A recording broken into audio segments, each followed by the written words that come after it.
Good morning, good afternoon, good evening, good night, whatever time it is in the cosmos, whenever this is finding you there. Hello and welcome to Kaichi Alchemy. You can call me Kachi. This is a space of love, y'all. Welcome or welcome back. I want to thank y'all for showing up. Thank you for co-creating community with us. Thank you for all of the engagement, the likes and the shares and the subscribes and the comments and things. It really helps to get the channel out to more people and hopefully to help more people. Today I was a couple minutes late if you didn't notice. Lots of technical difficulties and things. In fact, this morning I was entirely planning on driving, like waking up early, driving to the other side of town, and using the amenities at this specific park to do some movement and film some things. And I have been struggling to sleep lately. And then this morning I was like, oh, I can breathe 111 on the clock. I can breathe really well, and my nervous system finally feels calm enough at like 5 in the morning to get some real rest. And so I kind of had to pivot with it, you know?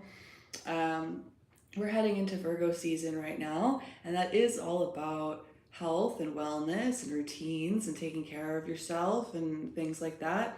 But it can also become like rigid and perfectionistic and things like that.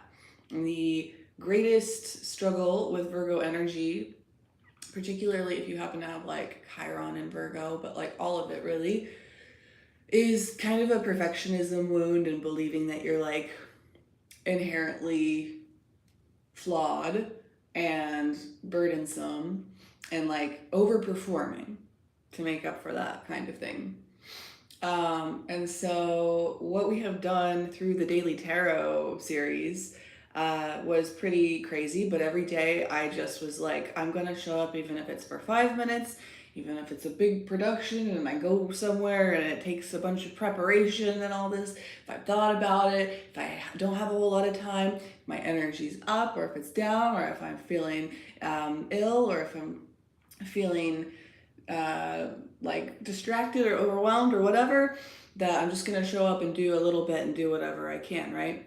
So I always said my dad wanted to be a writer, my mom wanted to be a dancer, so I decided to be both. And we did do 100 days of daily tarot and getting into readings and storylines and pulling cards and stuff, and I love that stuff, and I'm going to continue to do it. In fact, we'll talk about some of that in a minute here, but I am going to take a little turn here and focus in on the physical side of things.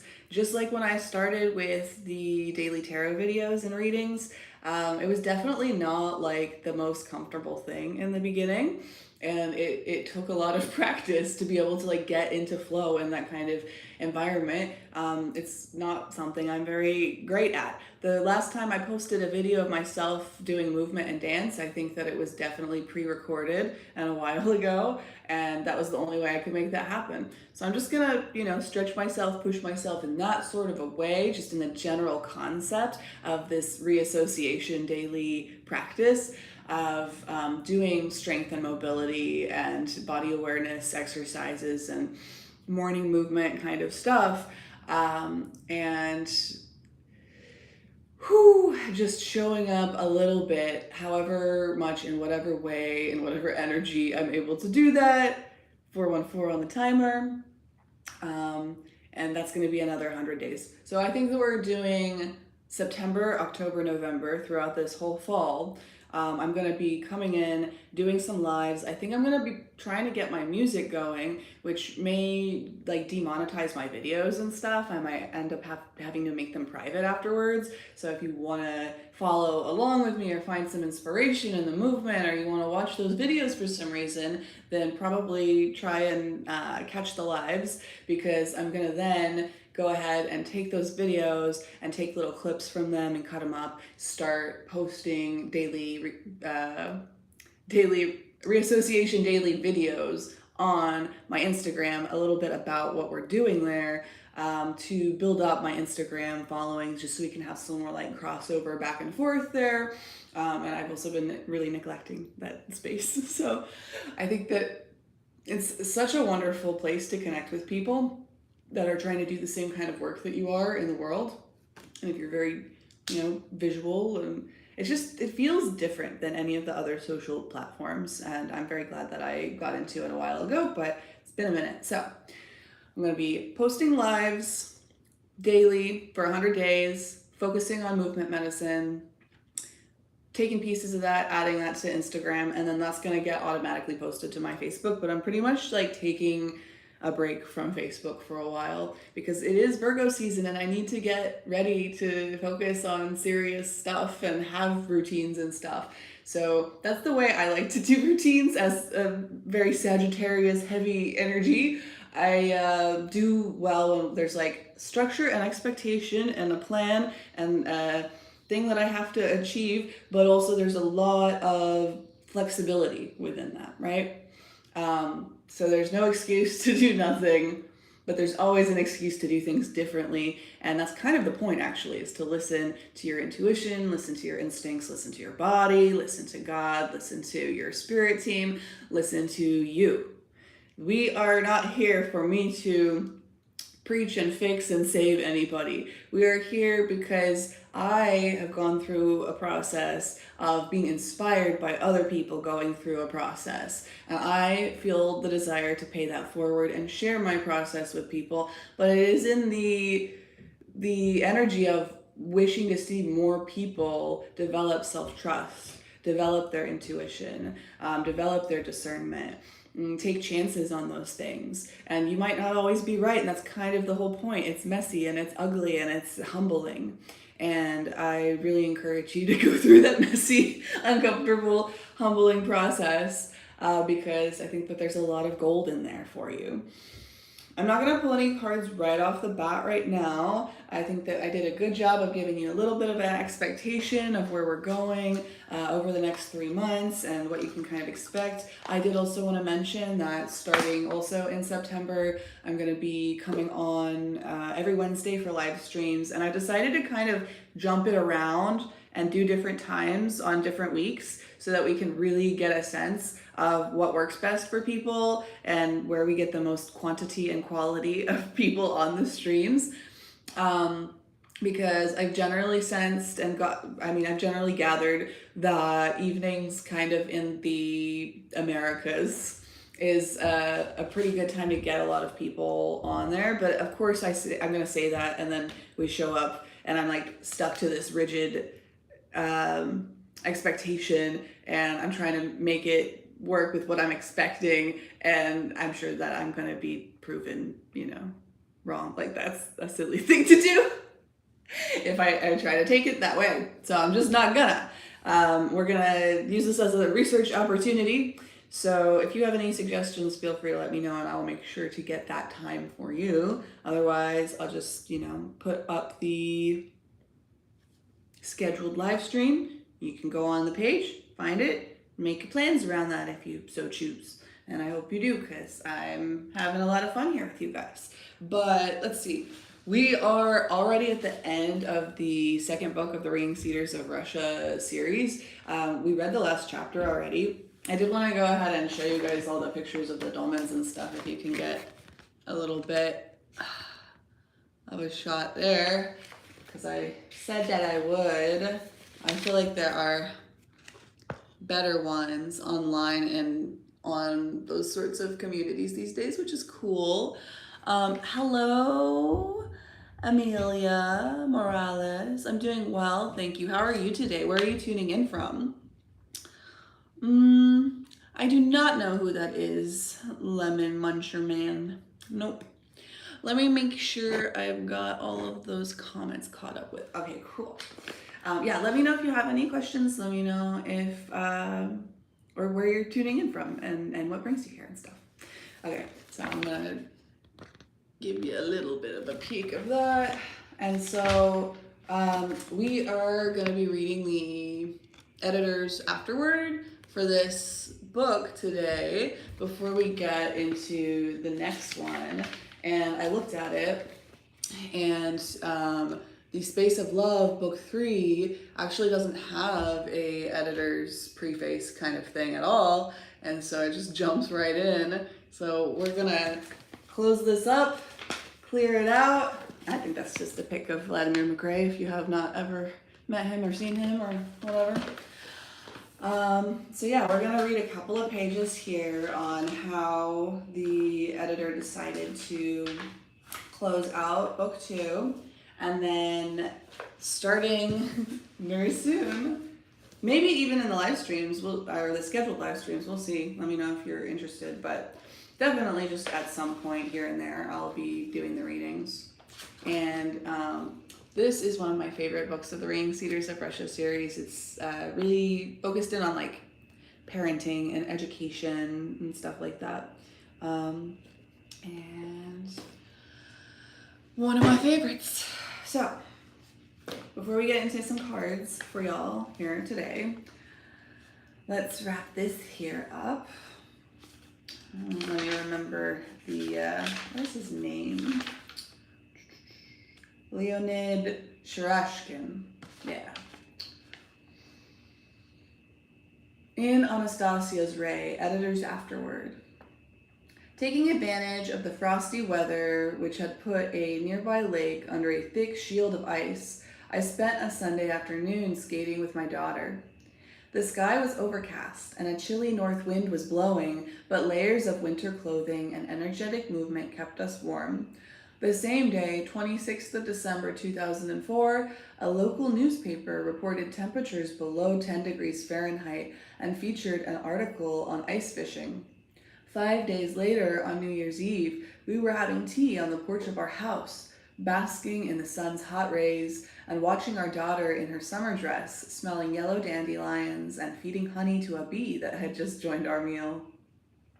After breakfast, we went for a walk by the lake, only to discover no traces of ice whatsoever. The sun's heat was so intense that the temperature in the shade climbed to 65 degrees, and a new and historic record high was set. The newspaper printed photographs of residents of Columbia, Missouri, wearing shorts and t-shirts, enjoying the outdoors on the 31st of December 2004, and commented on the unseasonably warm weather. And when I remembered the words Anastasia had addressed to Vladimir McRae 9 years early, and then I remembered the words Anastasia had addressed to Vladimir McRae 9 years earlier. I am making it happen. Can you not feel the gentle touch of the breeze, feeling its caressing embrace, and the warm touch of the sun's glistening rays on your face? Can you not hear the birds singing so cheerfully and the leaves rustling on the tree you are sitting under? Love dissolved in space, for one can touch the hearts of many. I could not hear any rustling of leaves since it was the middle of winter, but the warm breeze, the bird songs, and the sun's generous warmth were very real indeed. Anyone who witnessed this unique outpouring of sunshine in the middle of the Midwest winter could not help but sense something unusual in the air. But I felt I knew something special about the cause of this sudden weather change. It was on this day, the 31st of December 2004, that the English translation of Anastasia was completed, and it seemed as if nature were rejoicing at the birth of the book, the same way it had celebrated the birth of Anastasia's son, with a warm, sunny day, pushing away the icy grip of the Siberian winter in 1996. A few days later, when the Anastasia text was laid out and sent to the printer, the cold returned, and newspapers were replete with stories of ice storms and snowfalls, but the feeling of a great accomplishment lingered, to take embodiment first in the printed book, then in the emails and telephone calls of its initial readers. Here is one email I received. A friend gave me the book, Anastasia. I read it today outdoors while the sun shone warmly and the birds sang sweetly. My heart knows such an essence as her spirit, and I am still basking in the glow of her presence. After reading that Anastasia suffered a loss in strength after helping someone, I decided to send her distant Reiki. I know from experimenting with my kids that it has a healing effect. I immediately, after sending the distant Reiki, I heard her say, "Thank you." Today, I sent her distant Reiki again. Soon after I was finished, I began smelling the sweetest scent of a flower, and the scent went into all my sinuses. My sinuses feel different now. I feel such an inexpressible feeling of love and joy. It is like being in love, but in a totally different way. If you were here right now, I would hug you and let you feel it. Thank you for this sweet and precious gift. Even as this and other heartwarming messages showed me that the book is producing the same response among English-speaking readers as in other parts of the world, I was still wary of the welcome the translated edition of Anastasia would receive in professional and academic circles. But the first impressions shared with me by its early readers, students of psychology, Russian literature, forestry, ecology, sociology, and philosophy, are most encouraging.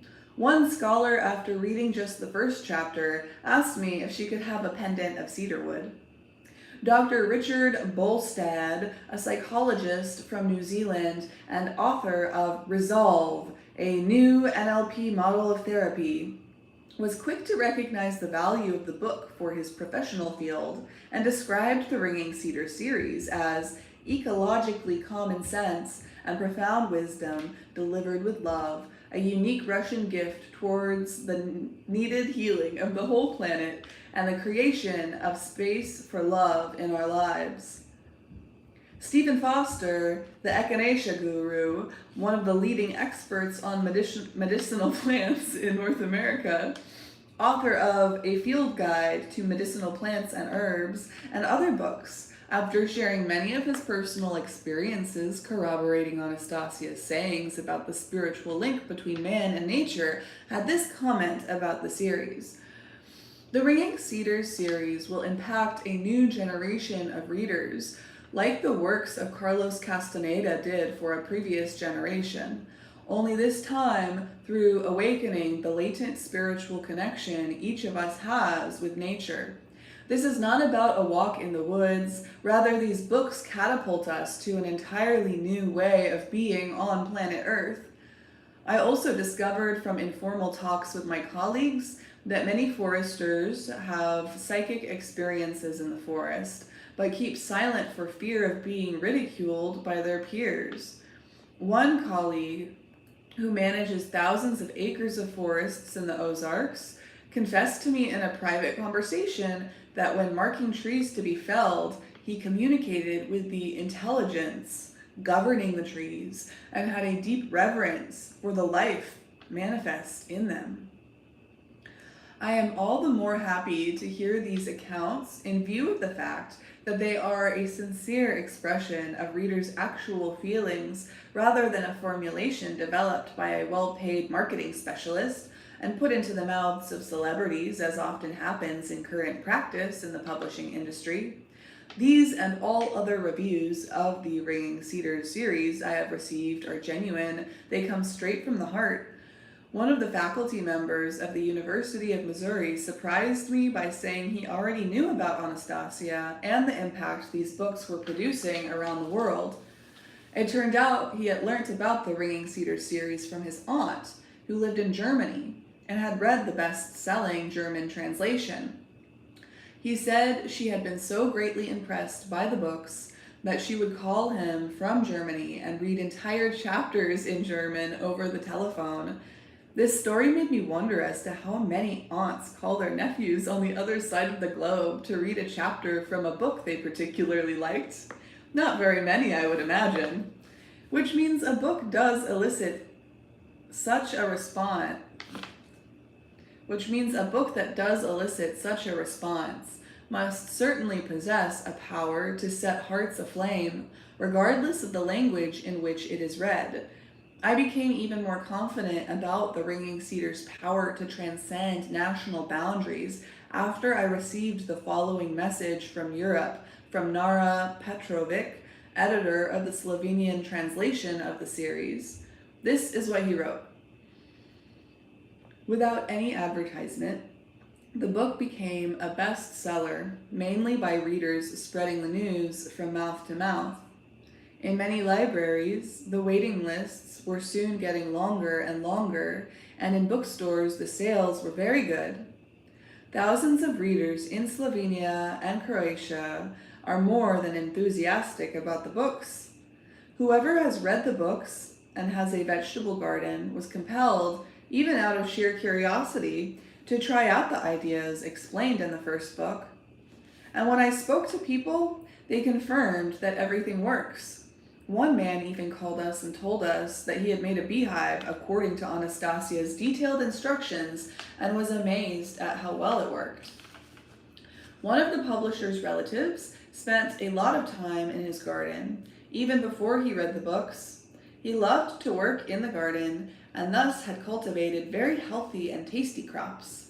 But after he implemented Anastasia's instructions, the tomatoes and some other vegetables yielded so well that all of his relatives and friends were surprised by the tastiest vegetables they'd ever eaten. One lady who lives near my city planted pumpkins for the first time in her garden, according to Anastasia's instructions. That year was a great drought.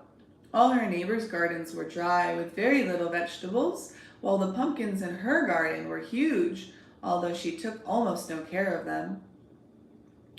I also have accounts of people in North America who, after either reading the Russian version or learning about Anastasia's ideas from their Russian friends, have followed her advice on gardening to obtain remarkable results. This is very encouraging. In the light of how all the incredible revelations of the series have been playing out in real life, there is no escaping the fact that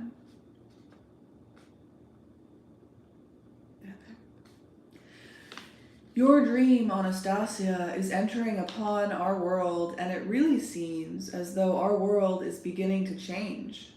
There are certain people who feel and understand you. They show evidence of new strength coming from somewhere, and that is changing the world. The world is becoming just a little better. In this, English speakers are no different from other readers that embraced Anastasia's ideas earlier. The book you have written will circulate all over the world, and it will give you and others a power greater than mere physical or material strength. The only difference is that in Russia and other countries, the dream has been unfolding for a number of years now, while America, along with the rest of the English-speaking world, is at the very beginning of this radiant path which it may now choose to follow. Wes Jackson, a well-known proponent of ecological approaches to agriculture in the United States and director of the Land Institute, has passionately argued in his writings that there is no other possible way of development for this country but a return to the land. What if he is right and there is indeed no other way? Then it is probably not by chance that two of the central chapters in Vladimir Magre's 8th book, The New Civilization, convey Anastasia's version of America's future, a beautiful one. Even as my family are now packing up, getting ready to move from Colombia to a small farm lost amidst the beautiful Ozark Mountains, with an aspiration apart from continuing work on the Ringing Cedar series, to live their ideas in real life, I have an ever-growing feeling of awe at the clear realization that what Anastasia dreamt about is already coming to pass in America as well. It is coming to pass. Within the 2 months since Anastasia was published in English, there have already been 2 artistic performances of dance and song inspired by her. The dancer, a young breastfeeding mother and a future midwife, told me how her heart had instantly felt and accepted Anastasia's essence as her own, and how she now feels her presence and support on the path she is following. She told me she felt herself simply overflowing with the energy of love and wanted to share it with everybody. Then, as she described her captivating dance and song as Butterfly Woman, I stared at her in awe, experiencing a strange sensation in my heart and head. The remarkable thing is that I have a large painting by Alexander Razbonikov, who designed the cover art for the series, hanging on the wall in my home. This painting, called The Butterfly Dance, depicts Anastasia dancing in a whirlwind of butterflies and is inspired by Book 3, Space of Love, which has not been translated as yet. But the Space of Love is being translated and is scheduled to see the light on the 23rd of July 2005, a day on which Dachnik Day and an all-earth holiday will be celebrated in America for the first time, true to Anastasia's promise. This holiday will indeed begin in Russia, but then it will become the most fantastic holiday for the world as a whole. And then a wave of warmth will cheer the heart, and over the world will be unfurled a new dawn. I can already see the twilight of this dawn, and I know that I am not the only one who does. Columbia, Missouri, USA, Earth Day, 22nd of April 2005, Leonid Shurashkin.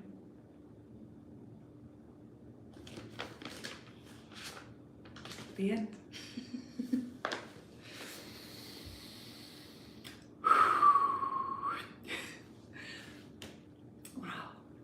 Thank you guys for being here. I think that's very appropriate for the fact that we're leading Leo season into Virgo. It's like we don't want big, crazy intensity right now. We want to have this ember chill out and stay steady throughout Virgo season to help us cook some good stuff. And in the vein of endings and beginnings. Oh, we have 3 and 3 on the screen right now. This is going to be the 3rd book. 333 may be significant for some of y'all. I got this package before everything happened with my ex-fiance last year, and before I moved into this apartment.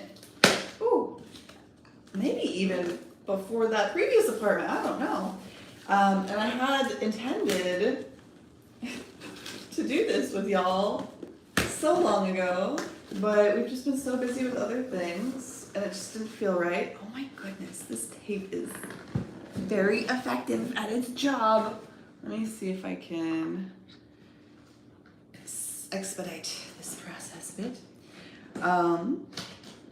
But I find it also very cute that we are heading into, there we go, into this earth sign energy. Virgo is like a priestess, a mother, but like also a gardener. Good Lord. Probably because it's just been sitting here so long. Okay. This package that I got is from Nature Watch. I bought this set a long time ago when I was working with some homeschool families, and we were doing some science activities together. And I went out and bought another set for myself because things were lost, destroyed, whatever. So here we have some pine nuts. And some Italian stone pine seeds. Oh, that's so cute.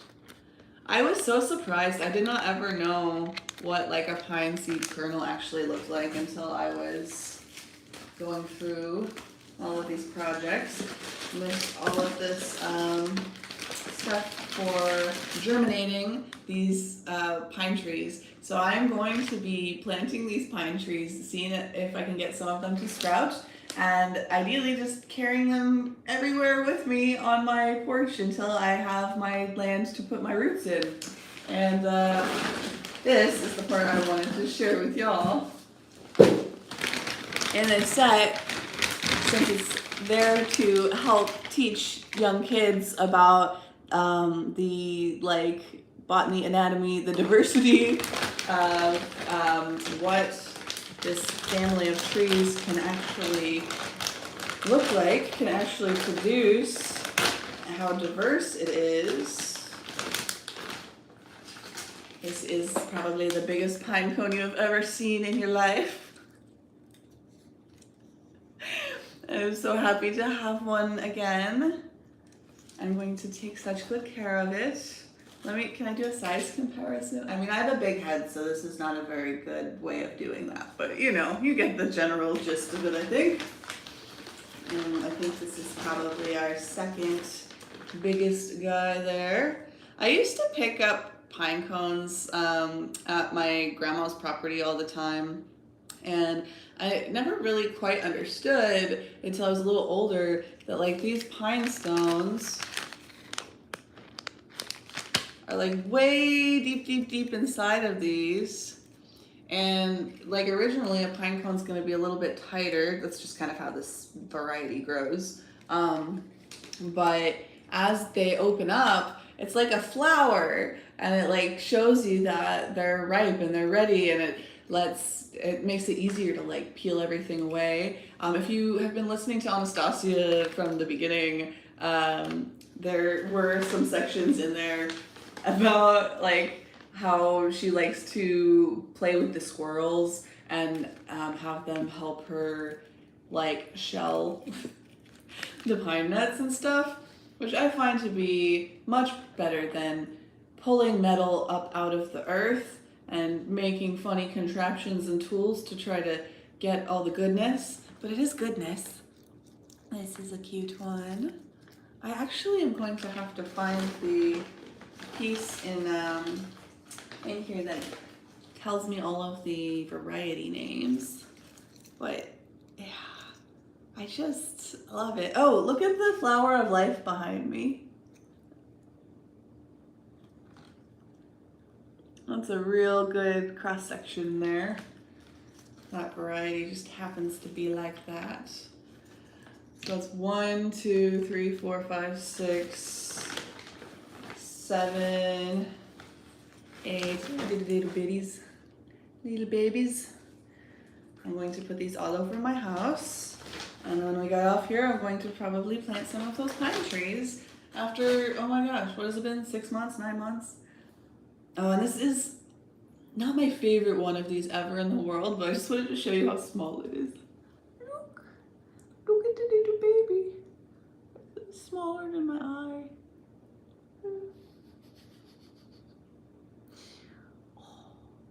I think I'm gonna get another one too. I'm just gonna end up with a giant collection of pine trees and pine cones. That's gonna be my whole vibe in my house. You know how some people have antlers and they're stuffed animals from all their hunts and stuff? You got a lodge vibe. That's gonna be my aesthetic. This is the pine tree, pine cone aesthetic. Indeed. All right, let's see here. That was very fun. Closing up the Ringing Cedars of Russia book 2, getting set up. So that's kind of the message here, is wrap up the things that you need to wrap up. Take the lessons out of Leo season that you need to take. Take the heat and the warmth and the love and the lessons, the Leo vibes, and pull it all into a little ember to sustain you throughout this next month as we focus on healing our minds through our bodies. Little matter over mind theme this fall. So keep an eye out for that. I hope that you decide to move with me. If not, I'll see you for the weekly live streams on Wednesdays for a free mini reading, coffee chat kind of thing. And yeah. Oh, this feels so good. Oh, I also wanted to show you. I'm still very much 3444 on the clock. I'm still very much on this craniosacral kick. We'll get more into that at some point. But in there we made this here model of the tissue that is inside of your brain that like holds all of your folds and things that you can traction through the bones of the skull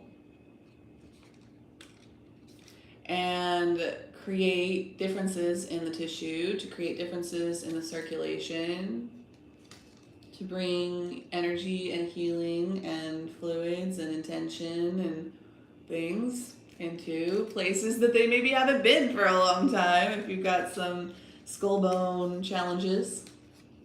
But I just wanted to show you this because my teacher was like, this is what I call the Starship Enterprise. My Starship Enterprise. And I thought that was so funny because you know how we talk about like Merkabahs and like a light body and like traveling through, you know, like being the alien, being the spaceship, that's like just our heart, our energy, our electromagnetic field. And when we sit in that and drive it, that is how we, you know, move through the world. That's how we like maybe learn teleportation, things like that. And so I just thought it was very cute that the Starship Enterprise lives within your brain. So where are you going to steer your ship this month? What is your intention that you're setting? Take some time to get real quiet, to reflect on the last cycle of the moon and what your intentions and like your highest priorities for Virgo season are, again, so that you can create structure with flexibility, because I know there's going to be a lot of unexpected twists and turns for everybody on some level coming up here. And so it's important to make sure that you're prepared in a way where you're not going to get knocked over and give up right away when things don't work out exactly how you expect them to. Because I would say almost to expect that they won't end up how you expect them to. So drive your spaceship enterprise with intention and set the stage for that right now before we head into what's next. Before I leave you all today, I'm going to pull a pocket animal spirit card. This is from the Pocket Animal Spirit deck by Kim Crayons. All right. Holy Mother, Holy Father, Holy Spirit, Holy Child, please allow me to see, please allow me to channel for the collective a message in alignment with their greatest and highest good, balanced with that of the collective at large. Please and thank you, thank you, thank you. Oh my goodness. You have some guesses?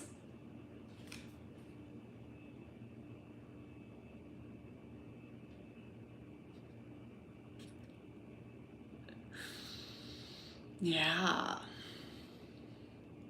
This is the element of spirit in this deck.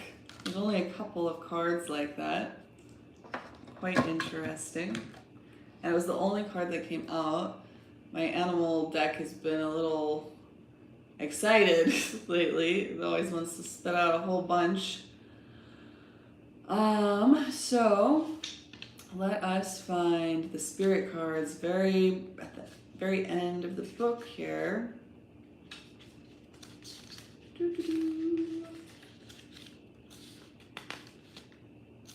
Oh, you know what I want to show you too?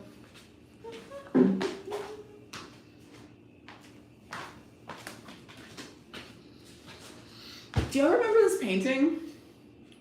I almost never date my art and stuff. I mean, not that I even made a lot of art prior to the last couple of years, but I have posted this a couple of times. And it's called Virgo's Insemination, and it was created originally September 23rd, 2023, which is the beginning of Virgo season 3 years ago. It was kind of at the beginning end of my Saturn return. I didn't really know what it was about. I hadn't spent a lot of time doing watercolors. And this was just like a very intuitive piece that I made there. So it's supposed to be like that, I guess. Yeah. And I'm feeling very much that this is like a cycle that is coming together, that is closing for me. And I feel that that's probably like similar for a lot of people that happen to be a part of this channel, that happen to be a part of the greater collective of like people that tune in here on a regular basis, kind of thing. So I just wanted to see if y'all had any sort of downloads off of that for yourself. And I've had it open for a long time since I moved in, and used to like switch the paintings in my house a lot. But I think that, you know, I just needed a special moment with it before I put it away for good, before I bury it. I don't know if I'll burn it. I kind of like it. I think I'll keep it. But definitely the 23rd of September, in a couple of days, the beginning of Virgo season, the 3-year anniversary of when this piece was created. I think that things are going to happen in our lives that started 3 years ago in some ways. Oh, and this is the pine cone I wanted to show you the most. This is the 9th one. Did you even know that those existed? What is that? Crazy. I kind of prefer the old one I had. I think I'm gonna get a whole bunch of sets. Yeah. But isn't that so cool? What? Just right there, open, ready, willing. Okay. Let me find this unicorn, because this unicorn wants to find you. Oh, there we go. Okay, page 200. Boop. Reconnecting to higher wisdom or divinity. It's difficult to see, hear, or think of a unicorn without immediately questioning if it's real. Did they ever exist? Perhaps long, long ago? The mind answers maybe, or it could be, or no way. This very contemplation explains our relationship with divinity and encapsulates our wavering belief in the unicorn. We wonder what divinity is. We wonder where our intuition comes from and if we can really trust it. We think about a higher power, and our mind hesitates between yes, no, and maybe. Is it male or female? Does it have a name? Is it just a feeling? The unicorn card appears and wakes us up to curiosity about the higher self and the divine. It is a card of questioning, exploring, and contemplating the inexplicable. The mind's eye knows there is something beyond our day-to-day lives, a deeper dimension to our experiences. The mind's eye reaches and reaches and reaches out to grasp something more. You are the unicorn, and you have begun your quest for the answers. The unicorn and the 6th chakra. It's no surprise the subtle essence of the unicorn card resides at the 3rd eye, the exact place from which the unicorn's horn extends.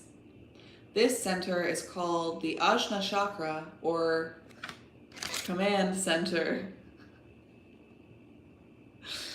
The ancient yogis believed it to be responsible for our intellect, intuition, and deepest wisdom. Some say our 2 eyes see the past and present, while this 3rd eye peers into the future. How abstract. I love it. Very cute. Well, we are heading into a very unknown future. So what a good time to connect into Virgo energy, which is all about the eternal truth, the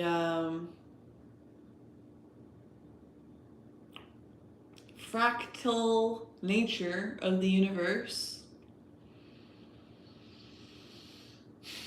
the structure that is inherent in the universe, that depending on what lens you look at it from, what direction you look at it from, what lighting you look at it from, what energy you look at it from, it looks very different. It looks like yes, it looks like no, it looks like maybe. It looks like yes, it looks like no, it looks like maybe. And you don't need to answer questions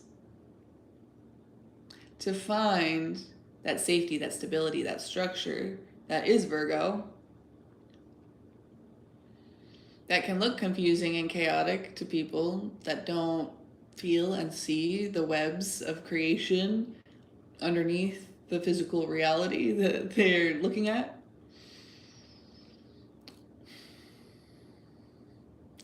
But I think that is a Virgo energy, is like the intersection of spirit and matter, and the deep relationship that they have to one another.